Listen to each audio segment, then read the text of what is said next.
दोस्तों नमस्कार। आज मैं आपको सुनाऊंगा एक मोटिवेशनल कहानी।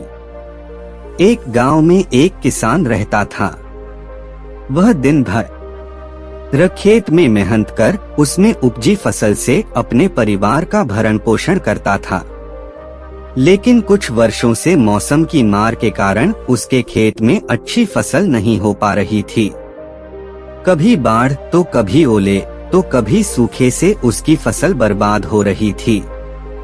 इस कारण वह बड़ा दुखी रहा करता था। एक दिन दुखी होकर वह परमात्मा को कोस रहा था। तभी परमात्मा ने उसे दर्शन दिए और उसके दुख का कारण पूछा। किसान बोला, भगवान, आपको खेती की कोई जानकारी नहीं है। आपके कारण हर साल मेरी फसल बर्बाद हो जाती है और मेरे परिवार के सामने भूखे मरने की नौबत आ जाती है। एक साल मेरे हाथ में मौसम को नियंत्रित करने की शक्ति दे दीजिए, फिर देखिए कैसे मैं फसल लहलहाता हूँ और अन्न के भंडार भर देता हूँ। परमात्मा बोले, ठीक है, आज से तुम ही मौसम को नियंत्रित करो, मैं इसमें कोई दखल नहीं दूंगा। किसान बहुत खुश हुआ। उसने उस साल गेहूं की फसल बोई। मौसम का पूरा नियंत्रण उसके हाथों में था। उसने धूप पानी सब अपने हिसाब से आने दी। तेज धूप, अंधड़, अतिवर्षा, ओले आदि से उसने अपनी फसल को बचाए रखा।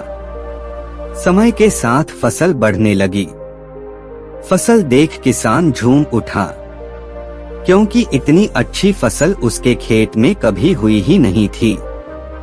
जब कटाई का समय आया तो वह बहुत उत्साहित था।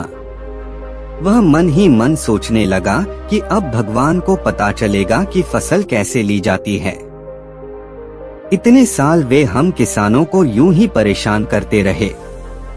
फसल कटाई का समय आने पर किसान ने फसल की कटाई की तो गेहूं की बालियां देख उसके होश उड़ गए।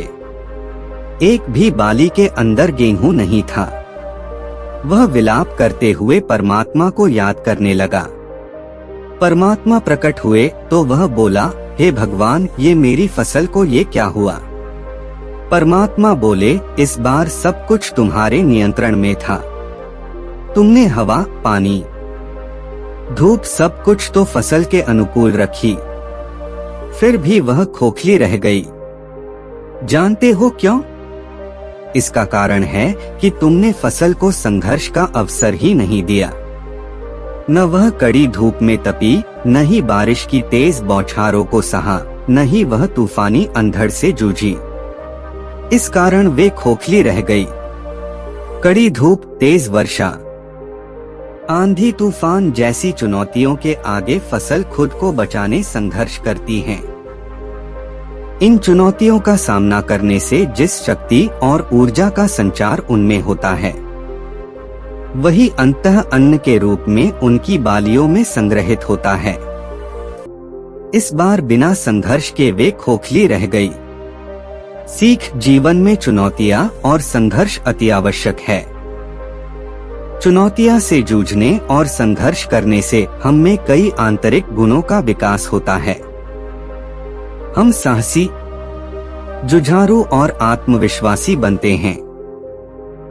ये हमारे व्यक्तित्व और प्रतिभा के विकास में सहायक है। बिना संघर्ष के हम आंतरिक रूप से खोखले रह जाते हैं। सोना भी तपकर की कुंदन बनता है। इसलिए कठिन से कठिन परिस्थितियां सामने आने पर हमें संघर्ष से डरना नहीं है, बल्कि संघर्ष के लिए तैयार रहना है। सफलता प्राप्ति का मार्ग अवश्य सुदृढ़ होगा।